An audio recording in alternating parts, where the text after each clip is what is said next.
you asked me the question. So is it normal for parents to accidentally forget their kids somewhere? And I started dying laughing because I'm one of 7. Yeah. And my parents have unfortunately left several kids at places. Yeah. Because the thing is, it's always when someone's coming over and there's more than one kid. They're all the same ages. It's exactly like the movie where that one kid, there was just too many kids and they're just counting the heads. They're not just saying, okay, so-and-so's here, so-and-so's here. But my parents accidentally left my sister once at church. My mom accidentally left my brother in Walmart. He was just sitting in the cart right next to the register, just crying when we went back in. I mean, I did some research on this. Oh, you've got stats. I have some stats, and it kind of took me down a dark path, by the way, because, because it's within the context of, unfortunately, like you hear about like parents leaving their children in like a hot car. Oh, that's like forgetting that their kid is in a car, which is awful.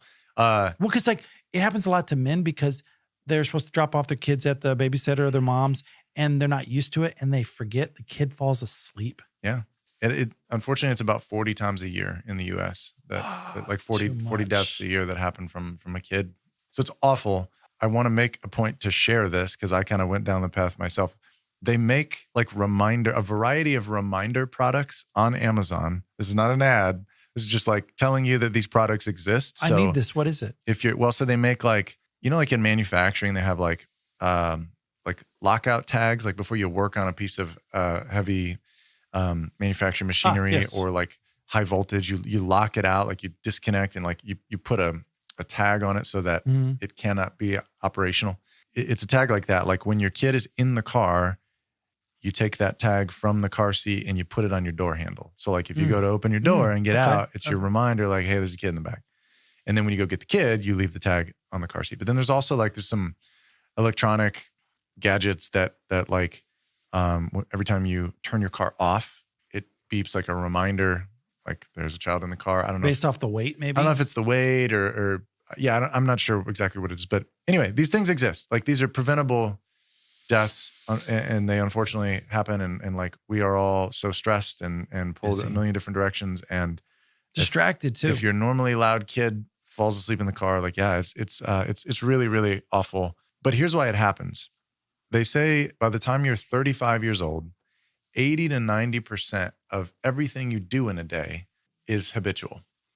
It's like all of your activities are things that you kind of do every day, or you've sort of created these neurological pathways where it's like the pre-programmed algorithm, like brushing your teeth. You don't really have to think about, okay, so I lift the brush up to my teeth. I go left, I go right, I go left, I go right. Unless you're brushing like we talked about with your left hand, then it is that.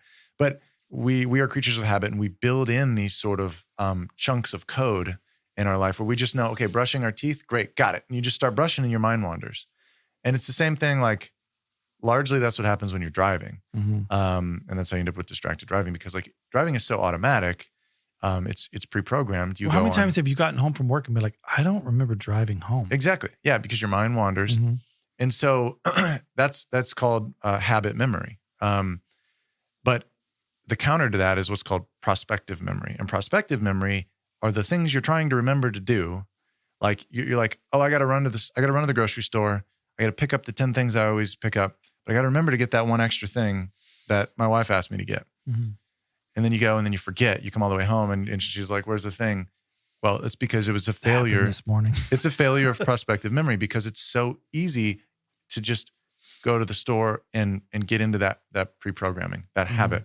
And so people will, like you said, like it's maybe dads that I mean, it's both. It's moms and dads, but like you get on autopilot and you just drive straight to work and your kid is asleep in the back and you just forget.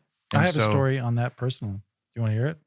It doesn't end tragically. It ends with me. Well, you still have all your kids. So. I do. Well, based on just what you're saying, it kind of explains everything. I was taking my son and daughter somewhere once, but Irene decided to watch my daughter. Just let the daughter. Well, my son wanted to sit in his sister's car seat, both the same size car seat. And I'm so used to reaching over the seat because I have a big fan, setting my son down in his seat, buckling the bottom, and he buckles the top. Well, I set him in her seat, which is further away. So I had to kind of go in the van, set him down, then go back to shut the door. And then I sit down and I put the car seat and I'm talking to my son. We're having fun. I put on the kids' music and I just start to drive. I'm driving down the road. I go through our neighborhood. I get out onto the road. I get onto the main highway. I'm going 55, just going down the road. And all of a sudden, I feel this little bitty cold hand go on my arm right here, goes, "Hi, Dad." And I'm like, ah! Like I forgot to buckle him. Oh. And he had gotten out of the seat and just decided to walk up right next to me. I screamed because I was like, "Oh my goodness, I forgot to buckle him." He starts screaming. The car swerves. He falls on the ground.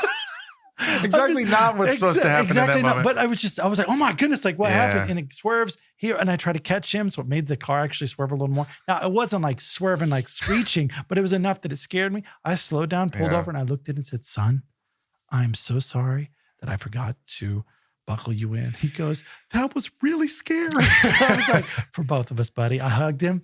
I called his mom. I was like, you married an idiot. And, but it comes down to, I didn't put him in his normal seat, that I put him in 100 to 1,000 times. Well, we're designed to take these shortcuts. Like that's, like we kind of program these things in. Because when I sit down in the seat is when I start the vehicle. Yeah.